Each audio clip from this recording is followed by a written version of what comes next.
Voilà, merci beaucoup Junior Mayombo pour cette transition qui va me permettre de recevoir sur ce plateau le pasteur Eliel Itongwa, l'homme de Dieu, et Naye Torolobela Bongo Likambo Etali Ladot. Bonjour homme de Dieu. Bonjour papa. Vous allez bien papa? Nzamba Songa. Vraiment. Alors, d'entrée de jeu déjà, j'aimerais que vous brièvement qu'on se présente auprès il y a des téléspectateurs qui sont là na minute. Ouais, moi c'est le pasteur Eliel Itongwa, je suis pasteur de l'église Christ Parole de Vie, située na Kimbanseke, avenue d'Inganga numéro 72. Nazali marié, papa yabana 6. Et puis navanda na Kimbanseke, na linga Kimbanseke trop. Voilà. Olinga Kimbanseke trop, église Pesomika na Kimbanseke, église Olbi comment on dit? Christ Parole de Vie. Christ Parole de Vie. Alors papa moi ba phénomène mingi za orenya entre na kati ya bino ba pasteur. Yo siko na kati ya lingomba o za okamba. Ba benga ko na komoni. Daddy to yo komoni olinga ba benga pa bandimi. Et ça phénomène. Oui, et ça phénomène.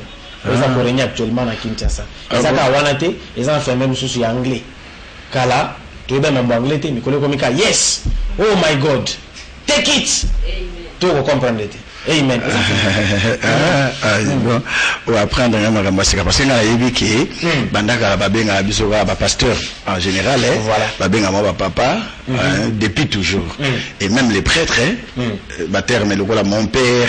Ce sont des histoires qu'on est habitué na yango. Bon, avec fléau wana ndenge le bien appelons ça comme ça, il y a des fois ce que muta beti moi tour ezaki moiserie. En réalité, il faudrait bien comprendre dans ndenge wana ndeko. Bandeko ba landa biso ba comprendre ezande qui noiserie nde mutu ça bongo. Pour biso so muta uti France, so ba yemba la mu ba changer comme parisien. Alors qu'à ko betara 2 jours. Alors ceux qui muta uti, ceux qui wapi soka. Donc ici c'est comme ça ezaki noiserie.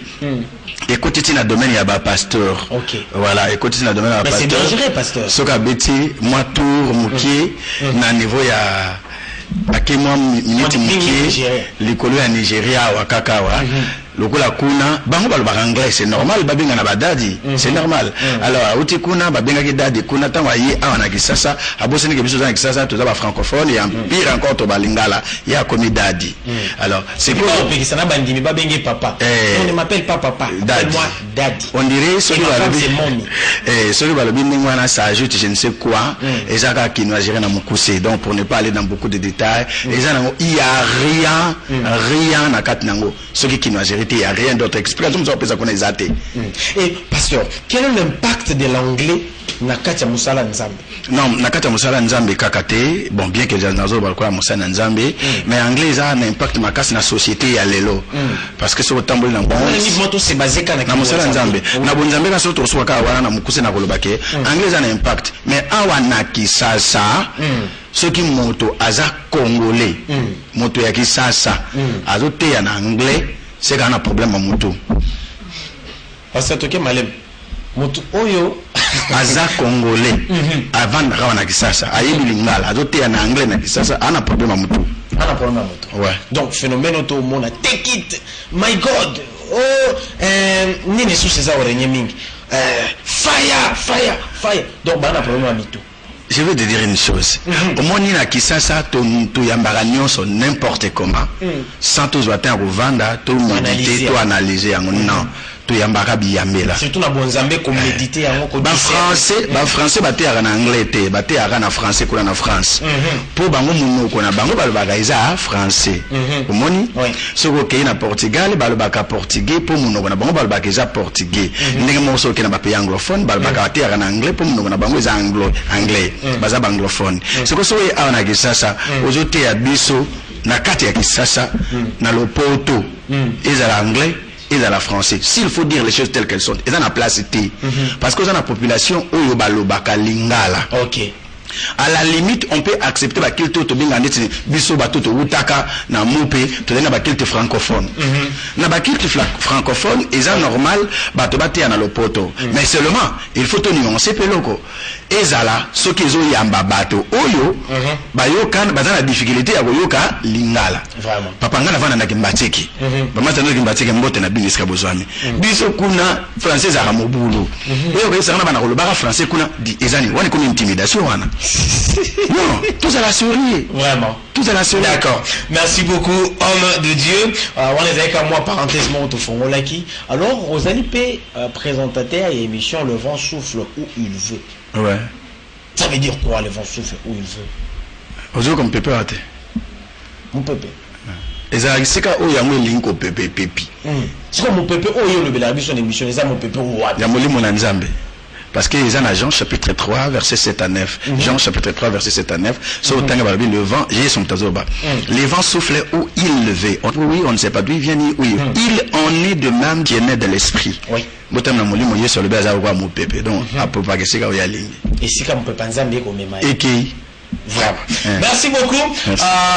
Tolini Sikoto Kota na Moboko. Tona mozindo ya mama na likamna biso ya mokolo ya lelo eloko vraiment et sali que to ya mayo na matina entretien lelo pasteur mikolo peut osa roté à mingi to conseiller bien sur la dot hein dot ezali pour nani c'est sur inspiration ou sur quoi dire d'emblée c'est sur inspiration c'est quelque part aussi être malhonnête il n'y a pas que de l'inspiration, il y a le réalisme. Ok. Les lobes sœurs on a vu presque nous sommes dépassé 25 ans dans la balité. Sur quelqu'un église dans un esprit, il y a célibat. Il y a célibat. Ok. Alors que l'esprit a célibat est zalaka té. Et ça fabrication congolaise, mensonge et manipulation à mille mois bateau. Mais pasteur, banane yango bakomi ici, moi si au azana 25 ans au-delà que azana mouli moi célibat. Bino kagati. Il y a une très bonne question. Attention. Toki ko assumer parce que nazoloba awa lokola pasteur tozo assumer ndenge toloba awa na Kisasa to na Congo muyaka moko afingisa bayaka nyonso lilela moko akopola soko sangisi na mususu soko sangisi nde soko sangisi na ote wana etikale nango kaka donc elingo loba ke eza na malala oyo epola na yango te po basangisa ki yango te na oyo epola règle sans exception et ça sous règle T. C'est ça. C'est l'exception qui confirme la règle. Donc, na Kisasa a na Congo, ba exception pe baza, izaka pasteur de l'LT baza et belé ba muso bazo une opportunité te ya koleka na média pour na ko dénoncer ba buzo ba wana to lokuta wana. Papa, d'autres les commis ba 10 000, bazo senga yo so ba panneau solaire, ou il a biso kombi na ebité na base nini, ba font la société à transport. 150 casiers à Masanga, c'est la dépôt on ne sait pas. Et le messie en question à qui on demande, bazo senga 10 000 $, wana, à ça la fout peut-être 30 000, tant sous 50 000, il m'a pas besoin, et moi na moi soit na faut prendre soin na yé, il ça quand est-ce que ça 10 000 $ à d'autres, à son mana panneau solaire, à son mana kombi basenga kasta. Toki na mama malembe muke. To so na mama muke. Nazo ngiso na mama muke moi sima. Problème est la place ali kama muli moi célibat. Est-ce que muli moi célibat existe ka?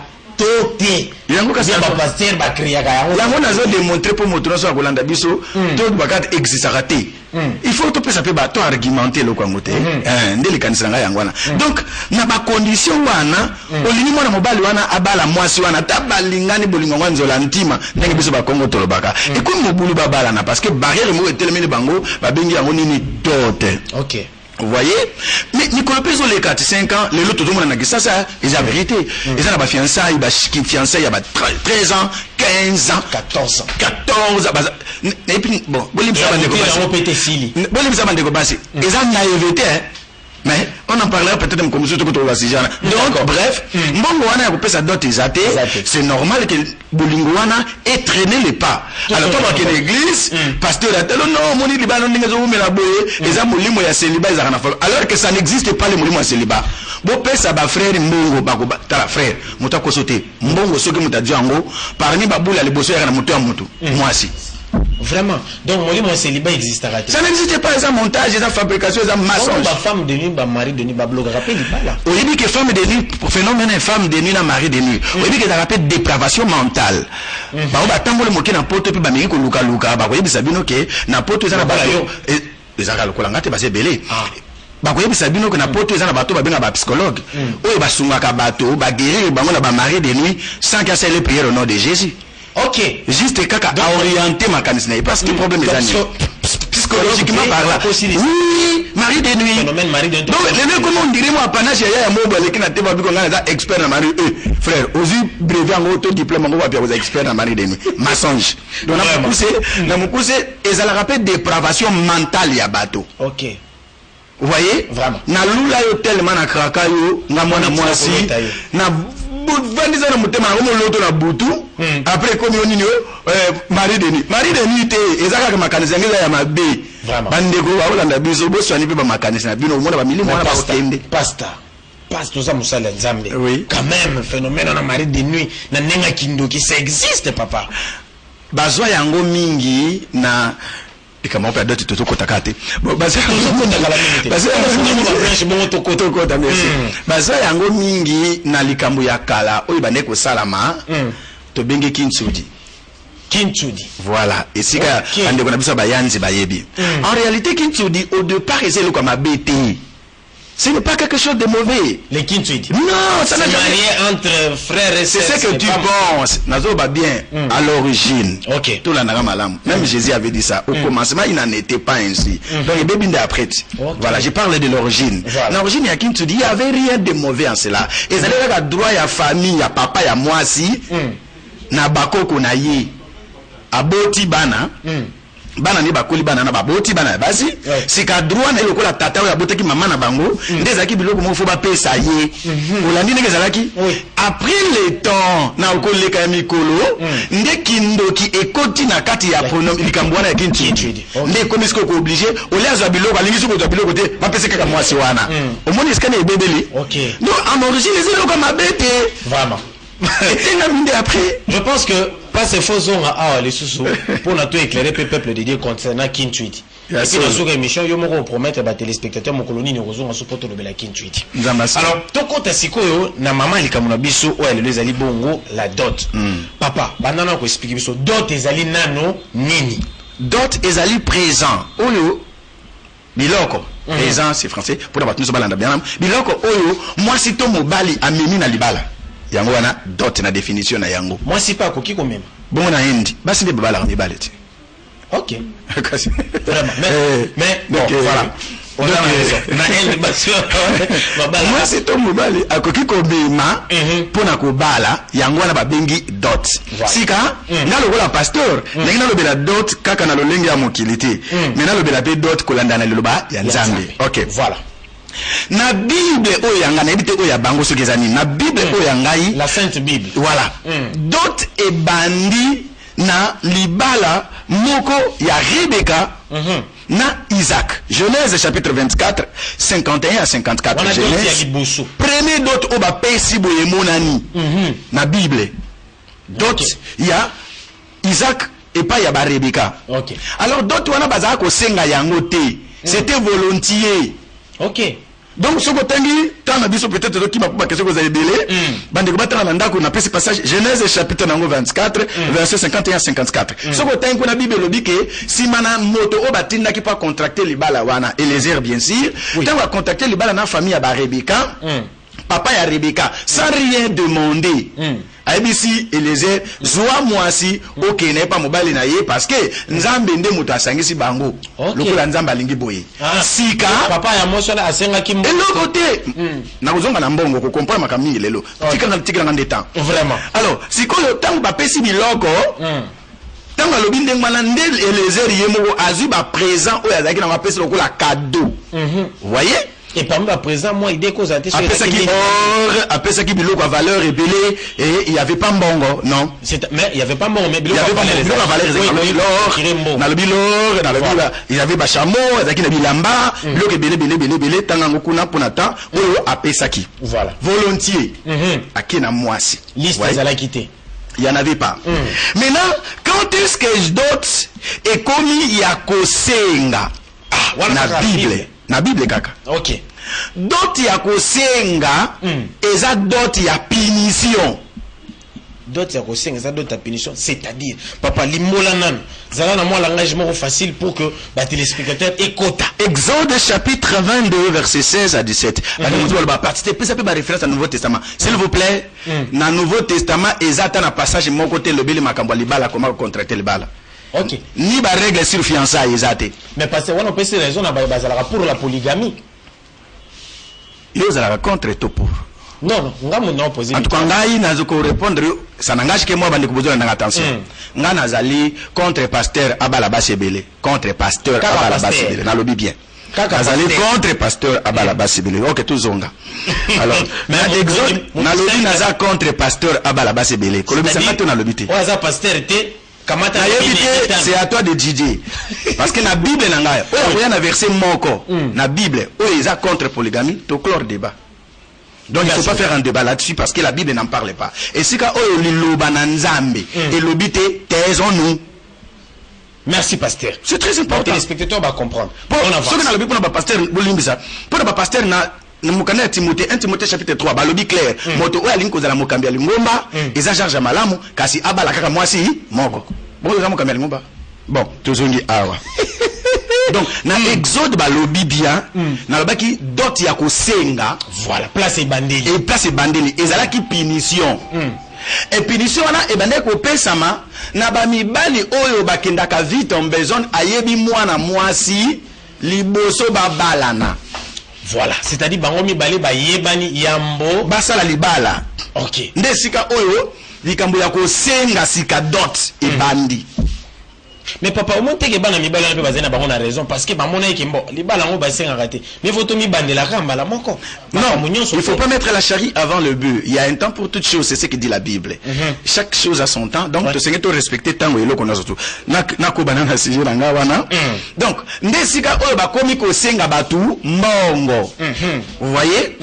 Bato ba ko bebisaka bana ya bato. Ko bebisa te. Soko lobi ko bebisa wana biso peto bebisi moto oyo asangisaki nzoto po bebisa ni te soki bayokanaki ilaki viol te ezako bebisa te faut pas dire des choses comme ça bato bayokani soki bayokani mwata mobali basangisa nzoto na bango na bebisi nani moto bebisi moninga za pour eza attente na bango mibale ba pesa quoi kasi soki moto tala omoni problème biso ba pasteur ndezani bande ko limisanga pasteur naza pasteur penza mais je déteste l'hypocrisie à la pasteur Lelo.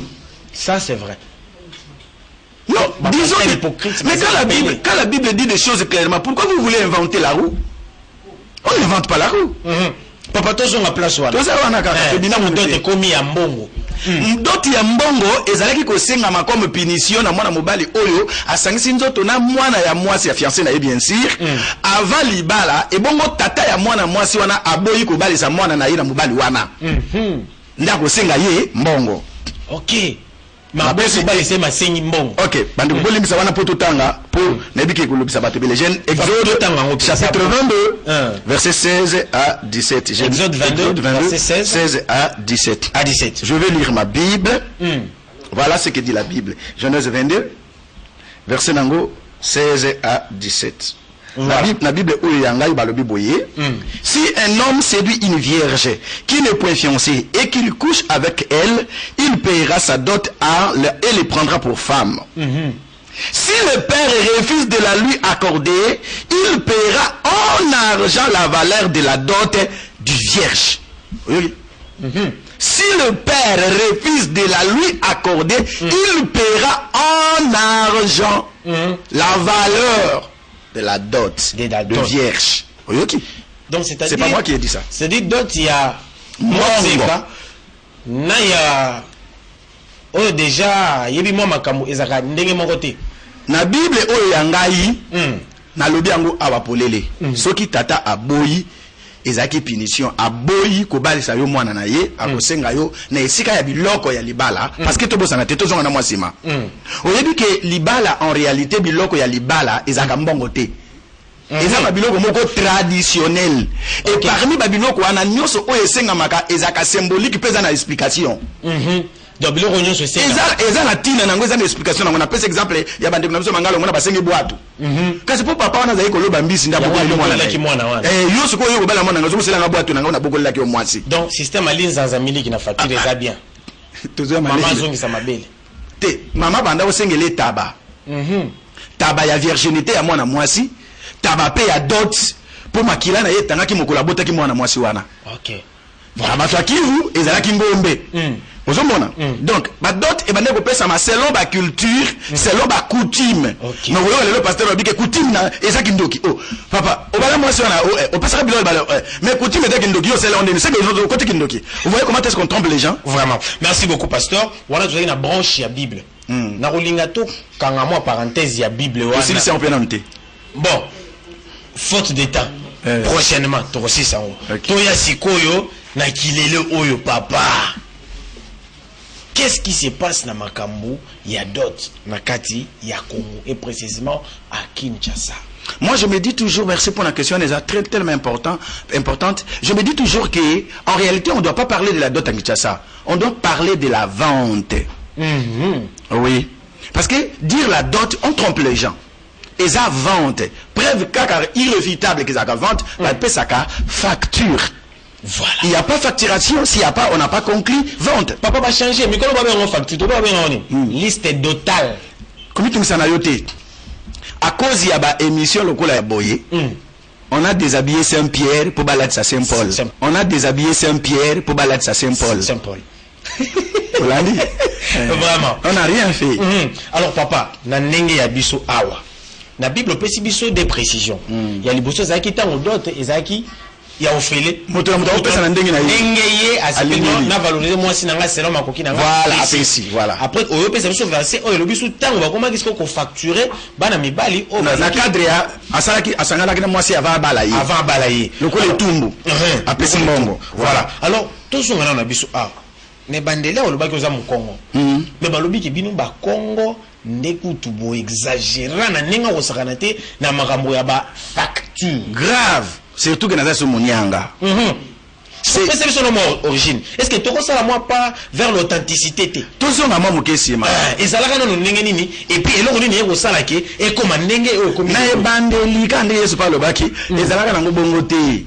Ma balle ya kalakala, et ça, que c'est conclure, n'a pas accord. Voilà. Et ben, on peut pas s'habiller simplement. Mais tant que bondo qui est collé ma cassi, on veut bloquer Bamaka parce que qu'est-ce qui se passe au geste tala malamu même pas Bakongo ba le baka beaucoup personne a raison les kambo oyo ce qui tata mwasi tata ça dépend balingi mwana wana mwasi abalate le coup la bakanga ka peut-être na kindoki OK mpe ba moni ke eye siko ba ya go bala kama kambe simbité conséquence ba compliquer bino na dot pour pas faire traîner mwana mwasi voyez abalate OK donc j'étais en train de dire ici que les kambo ya dot est comme ndenge comme lelo. Ils allaient lier la sorcellerie. Donc c'est la sorcellerie qui a fait à ce que et comme on a formé voilà bah congélateur donc on a 5 litres bah compliqué yango pour que ça pas la rater voilà surtout yeux na butute na moyo moto ko kale yo pekaka data na nzela libala na libala comme ça to compliqué pour que les balango et salamate ozolanda mais okomona baboti nyoso oyo bazana ni tema ya malamu pour bana bon babala bazaka intransigeanté. OK ngana iba couple belé na sina parrainé plus de 16 oyo ngai moko na monike boki penda boye makampe salami sans problème. Bozana combien on je me souviens encore les bala mona kana ko participer oyo papa ya mwasa yoto na mobala bi oye na boni il y a bien des l'autre côté na yeki na facture habité na poche na yo nini ozanango voilà et les garçons fait sortir et moi billet tous les lots et quoi d'après on va parler à 5000 francs congolais abimisi mbongo za ba million abimisi valeur net ya 5000 francs congolais abi yango déjà en pesa il y a pesa kanisi bokila 5% à cette sécurité nini abi merci beaucoup mon colonel so comme après il y a besoin moi c'est na j'ai déjà resté la dot. Mais boy papa na le muso le mbagi mwana ngo azai pite bizali mabe mwana ngo kindumbo wapi na se débarrasser ka naye akinda kaka on a peut-être un cadeau moko une question la lingito on a sens mi balé poto sungana malamu na sens d'abord au tuni wana ya alimbaki ni mwana ngote pour na kindumba pour ni akende nanu kaka na me débarrasser sans ça le bosso wana merci beaucoup nazo répondre mais toi on peut na deuxième volet na ngo la même question wana eza ba fille o ba kanta question ba bali la mbongo belende ba valoriser. Mais ça bon côté papa. Non. Mais ceux qui n'ont moins c'est faut la valoriser na diamant. C'est pourquoi je suis on a pas bien répondre na dévoler wana ko to somba la moko. To ke na voler liboso. Voler liboso ezate papa wana lemi mwana na ye mayebi valeur ya libala parce que moto nyoso tout atano so zolanda biso awa ayebi ke mbongo libala esila raté. Nyongo libala etika la. Nyongo te mbongo ya libala. Na bi nyongo libala te na bi mbongo ya libala. Mais ba ba benga ngo nyongo papa. Et si la kate. Na benga na ba terme ndenge ezalaka. Tenga na parena ba couple moi mingi. Na yebi ke ezalaka bongo ezalaka nyongo te mais mbongo. Parce que chaque fois oyo ba bokiyo ba koya ba semeki ba koya. Soki ba kutinga na ndako na ngai. Soki nazali na kusala quelque chose. Soki boku feli na famille. Soki bozi malade. Soki bozali kamoro boye na ko intervenir. d'autres ils ont continué. Quand est-ce que moi mobile kasa honoraka moi sinaï? Quand est-ce que ce qu'a commis prêt à honorer? Quand est-ce que c'est quand il est prêt? Bon, quand il est prêt, bien sûr. Alors, Actini les singles n'a pas posé et a prouvé qu'il n'a pas honoré moi aussi. Ceci, c'est dans nos parties, mais balé la question les boss. Donc, exactement, à se débarrasser n'est pas l'embillé, non. Mais, à yébitine à l'ibala, yango wana apesi mwana na ye chance a banda vie parce que bazo banda vie à zéro. Mais bana basi pe o bozo na nga o bokalisaka ki ce que ba balio na $100,000 nde ba valoriser yo.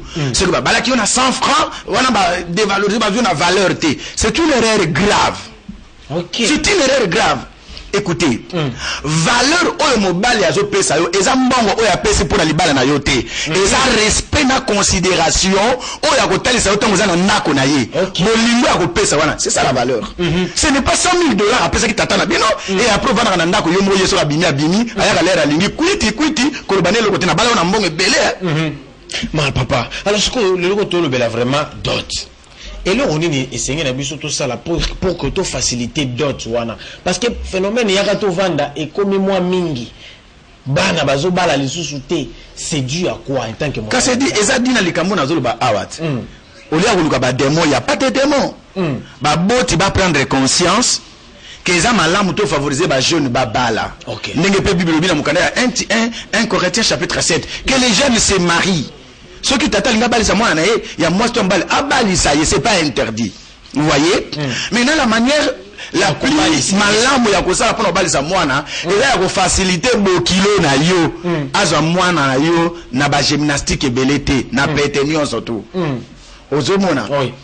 Na epekisi binote bo senga biloko ya libala, na lobi pe na bana mibalite awa bino to dola nanga vous voulez la facilité, o kinga ba pesi bengwana pour le bagino, kuna nde ça va. Il faut aussi payer les prix. Voilà. Il faut aussi payer les prix. Mais bah boti oyo ba kolo mwasi ba sengelité ba exagérer na biloko bazo senga. Yo to senga lelo TV plasma.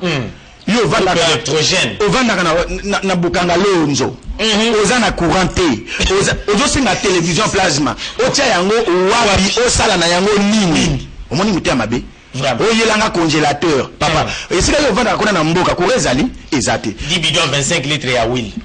Non, je pense que quelque part tous à la bateau parce na bino ekosi n'est pas mwana mbalo na eko balate ayeko si sa misère na bino ya famille te mais kozwa mwana na bino tika na profiter na le beloko bande ko bana lobaki awa kolinga pe facilité te pourquoi est-ce que na lobi bongo na profiter pour na voir rapidement si je vais oublier na tango akalezaki soki ko bala mwasi na zui pa ba mama na ngai arega il faut tonga ndako voyez tongeli yo moko otongeli ndako na yo moko otongi ndako ba ko pesa machete te eloko te na maboko okati zamba otongi ndako etelemi tango okeko yebisa koko po banda yebisa koko na lingi na bala koko na biso ya mobali ya kote ya papa na oto ya mama na yo oyo yebisi likambo agole biso na réponse té mais répondre à kopesa yango mokolo moko oyo yebité vous à la distrait peut-être na baninga peut-être ça je ne sais quoi akoyana lichette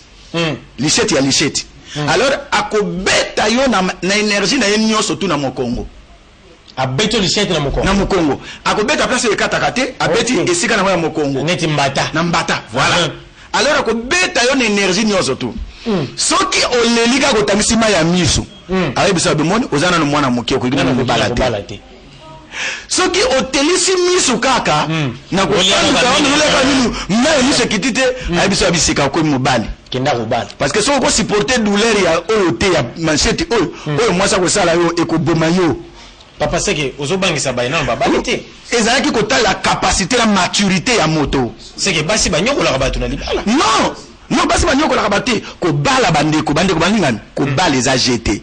Ce n'est pas un jeu de ping-pong. N'est-ce pas comme on a le bali na tongo na midi à divorcer, na pourquoi bali na buta boy, non. Le mariage c'est pas un jeu de ping-pong. Vraiment. On se marie pour la vie. Alors, yangwana, bateau balanara l'émission, le vent souffle où il veut, ils savent quand je parlais du choix des conjoints. Vraiment. Peut-être donc, bande bien aimé dans les seigneurs, il faut une certaine maturité. Et aussi, ok, pas bande ko ba mongo bando singa mona mobile fayi banandaku ya babokilo. Akanga yote. Ok, ko yibe pas bokilo ba bokilo ne bakanga yote. Oyiba bakanga yote, mais attention, ne crois pas qu'ils vont se laisser faire. L'objectif c'était pas de former un bokilo voleur, non. L'objectif était yakoyeba ke mobali oyo tozo pesa mwana na biso azali responsable. Soki azangi atakoyiba koyiba po mwana na biso akufa nzala te. C'est acte akoyiba eza acte moko responsable. Donc na lobi na tradition. Na tradition. OK, ya bande ko na biso wana. Soko kei epa ya bayombe il faut katambila.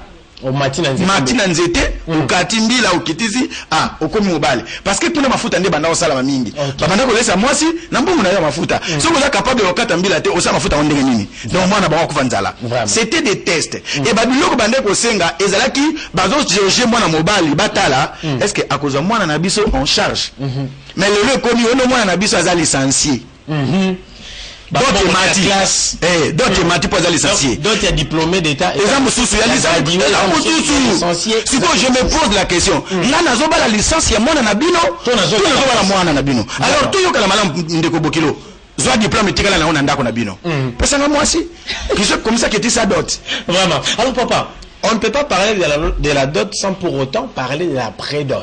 Ouais. Est-ce que Koki ko éclairer le peuple de Dieu sur ba na biso? Parce que na kin a to vivre vraiment confusion moko boy. Prédot ezali nini papa?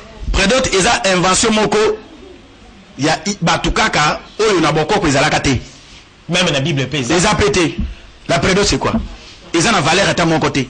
Donc inutile à la prédot. Eza na sensité, ngako to na besoin na sala on pété. Bon siko uzwa liste ndi parce que balobike avant ya mboya ko bala mwasi il faut ça la prédot. Il faut ça la prédot te il faut solo la na famille ya mwasi.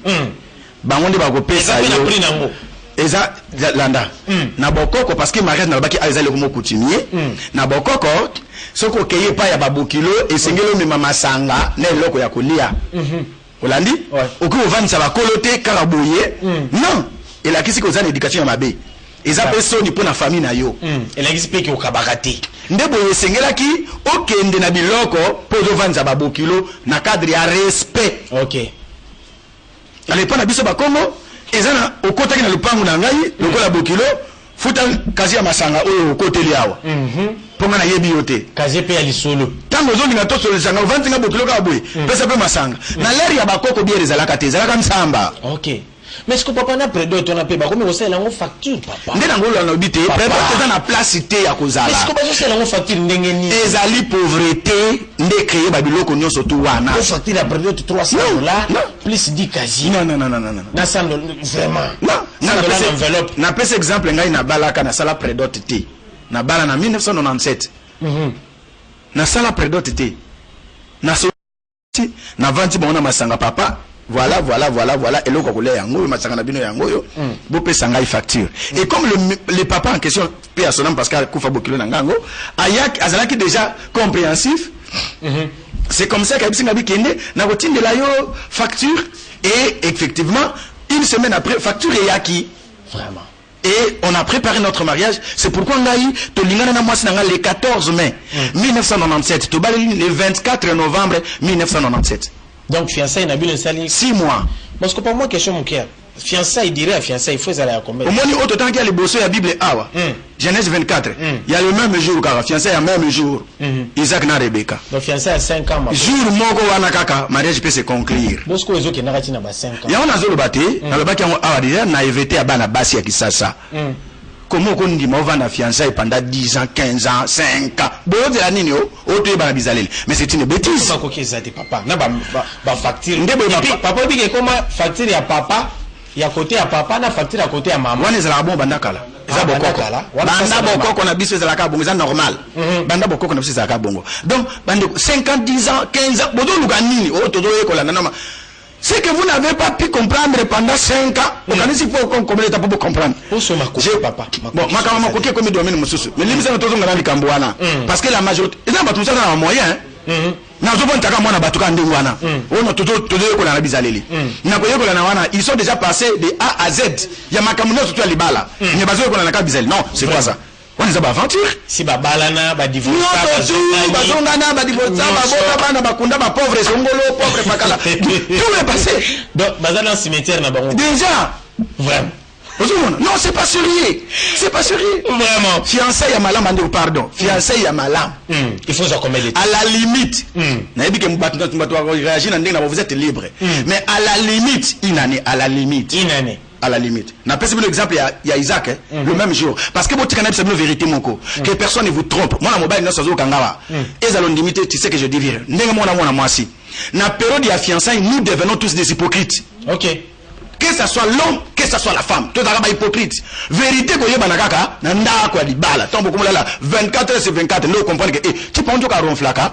Nous comprenons que moi, sans toi, souba kanambe tout. Avant parce que bon on écoute momentanément n'a pas quoi déjà beaucoup de moi ainsi de suite. Donc bien aimé muta koso to côté la partenaire na yo malamu te na fiançailles, c'est une fausseté. Ngai depuis 1997 jusqu'à aujourd'hui. Dis maintenant là je continue encore à apprendre sur ma femme. Elle aussi continue encore à apprendre de moi. C'est qu'on a fiançailles surtout bateau zélaon. Vraiment. Merci beaucoup. Là, c'était le pasteur Eliel Itongwa Tolobilinaye sur la dot. Alors, comme vraiment, il nous reste, je pense, 3 petites bonnes minutes. Alors, pasteur, moi, il y a morco et pas ma boti. Oyuba exagéra kaba facture ya ba dot baza ko tulisi sabiso banyonso tilelo tozaka kaboye. Eloko na c'est bon bande ko ba papa boza mete ya malamu na bana oya bino.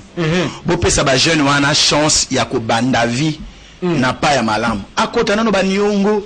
Et neli kama mariage religieuse. Voilà. Est-ce que c'est biblique papa? Non. Mariage religieux. C'est biblique. Et ça va invention ya ba mindele. Ça n'a rien à voir avec la Bible, ça n'a rien à voir avec la foi. Pourquoi si bah comme une akina, mon frère, tu ne m'aimes pas. Mon frère, quand nous donne le fils qu'un seul verset à mariage de Bassara dans l'église. Il y a Joseph qui a marié maman à Jésus, c'est seulement l'église était. Balobi dans la Bible balobi que le mariage soit béni de tous. Non, béni est honoré. Hébreu chapitre 13. Que le mariage soit honoré. Papa, tu parles français non? Quand on dit que le mariage soit honoré, c'est-à-dire c'est déjà le mariage. Après on honore. Donc ça doit exister avant donc les églises étaient. Ils ont mensonge. Inutile, il y a aussi le mariage religieux. Inutilité, baza libre, si vous êtes dans l'extrémiste. Papa, bon, il y a aussi dans l'église? Oui, na ça pour la lingaka. Ce n'est pas parce qu'on m'avait obligé, non. Bon, maman est obligée à rater. Non, maman est obligée à rater. Pour naïf, ça déjà dit que le mariage religieux dans la Bible est athée. Donc, nazo sala yango, pour na CP, lito sala yango. Donc, et ça, là, man accord, il y a ba partenaire mi balé, ceux qui peuvent balingi. Et comme obligatoire, attendez, ba pasteur moussous, ou nous, il faut qu'à. Et ceux qui étaient pas considérés en mariage était. Na ba église, ba romo tchela un peu bon. Ah, là, on va à l'église, il faut $100. Là, il avec chaises en plastique. Na champagne à pasteur. Papa Badiou a pénaïe, il faut tout n'abatouala, n'a pas voté. Mais et l'on a zoloba, awa, n'a pas de quoi, on a besoin de grâce. Action de grâce, c'est normal. Action de grâce, c'est une autre chose, papa. Ne mélangez pas les choses. On nous a nous donne des choses. Donc, on a beaucoup de bandeko, on a biso, mariage religieux n'est pas bien d'accord. Oui. Et ça, biblique, il n'y a aucun verset de la Bible qui dit tout ça, mariage dans l'église. Le pasteur peut venir bénir le mariage dans Ndako. Bobalani na famille Nabino. Et puis d'ailleurs encore pire. Je vais encore vous choquer peut-être plus. Vous savez que le pasteur n'a pas les droits de bénir le mariage. C'est lui, oui, c'est lui qui a le droit de bénir le marié, ce sont les familles, les membres de sa famille. Il y a moi Mobali. C'est écrit comme ça. Papa il y a Isaac. Papa il y a Isaac. Abraham, n'aime pas Isaac. Okay. Papa il y a nani, il y a Rebecca. Nam maman na bonda bande connaît pas pambolaka Rebecca. Parce que nani na temple. La bénédiction vient de la famille. Vous voyez, au moins parce que les gens sont mal enseignés. Le comme non, mariage n'est pas chrétienne, oh non, il faut porter un mariage religieux, aucune obligation. Il dit que ce qu'on la moi, c'est que l'on peut d'autres la famille à moi, ça vient être dans temple. Donc ceux qui battent cérémonie, c'est la église, on a une organisation humaine.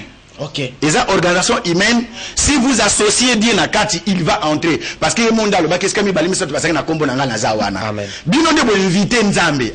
Mais yé atindi ki binote. C'est comme la mort, non? On nous a toujours dit que ndeko ya kufi Nzamba bengi mosena ye. Alors que ça ba tuzo ba kufa Nzamba bengi bangote ye mo wakei. Vraiment. Voilà. Merci beaucoup au pasteur Eliel Itongwa. En tout cas, na sepeli makasi ça ko flatter été na lingara ba pasteur bazala ouvert boy. ils étaient bon sous ça oui ça bomba manet yo mon santo yo chaque jour yesu akitaka na ndako no bokutani bon côté alors pasteur Eliel mbala sima pe photo ya mbayo na lobaki yo moko ko la ba téléspectateur moko o roya poto lo belaki tu diona pe et ça la rappé écrire rappé vraiment ba makambo belé surtout na ba famille na ba ba robala na ba ndeko na biso ba yanzi. Bon, ce qui nous a peut-être il faut vous préparer parce que ça sera toute une émission. Et donc il faut vous préparer une semaine et après une semaine surtout les mariage religieux vraiment il faut pas comme éclairer parce qu'aujourd'hui c'est bizarre. Moi na mwasi papa na bango apesi moi na mobali wana mwana ngwaza na zemi basengi ba droit ya mwana mobali ya mwasi mwana mobali afuti papa ya mwasi alobi na mwana na ye apesi mobali zwa mwasi ye ya koli mwasi na yo pasteur doit ensemble la pour la bonté pour mwana mwasi na zemi. Mais c'est quoi ça?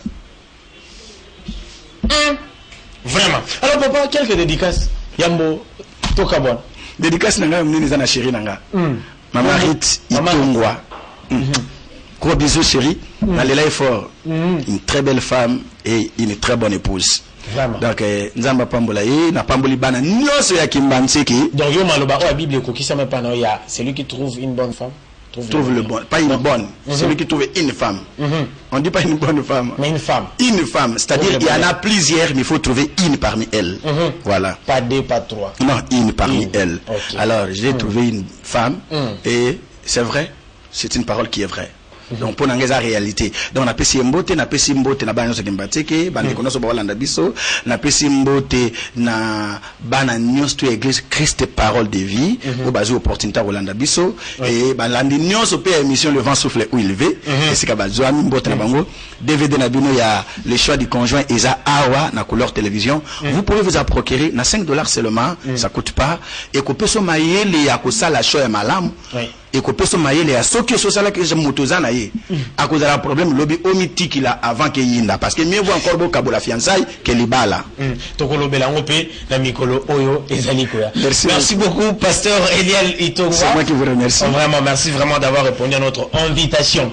Messieurs et dames, on a terminé avec la rubrique invité. Nous continuons toujours avec la matinée entretien. C'est maintenant le tour de la rubrique le cordon bleu présenté par Nadège Kimana.